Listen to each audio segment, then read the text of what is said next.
Despite twists and turns in the world economy, China has been making steady progress in its development over the past 5 years. China is expected to achieve an average GDP growth of 7.8% from 2011 to 2015, much higher than a global average rate of 2.5%. It has become the second economy, valuing more than $10 trillion and it contributes to more than 1/4 of global economic growth.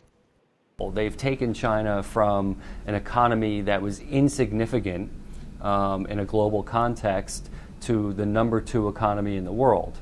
That, if we want to talk about achievements of the 10th, 11th, and 12th 5-year plans, that is the most significant achievement we've seen in China. We've taken hundreds of millions of people out of poverty. We've created a solid middle class.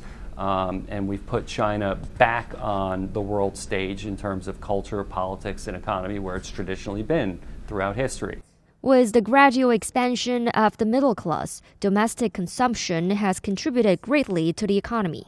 If you look at various sectors of GDP growth, whether or not these statistics are able to capture the service sector as fully as I see that sector growing. I think that's an important sector. Chinese policy has been to change the economic model such that it's not FDI driven and it's not export driven, but domestic consumption driven. China has become the fastest growing consumer market in the world today.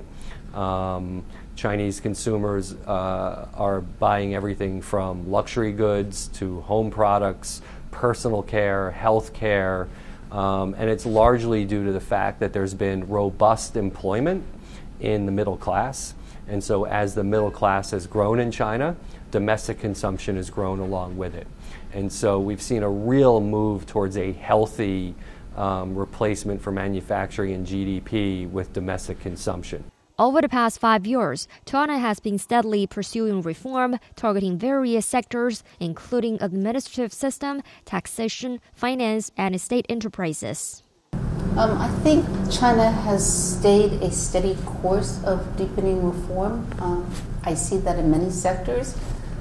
Could it be sped up in certain sectors? I think that will be a good thing, and I think we'll see that in the next 5-year plan.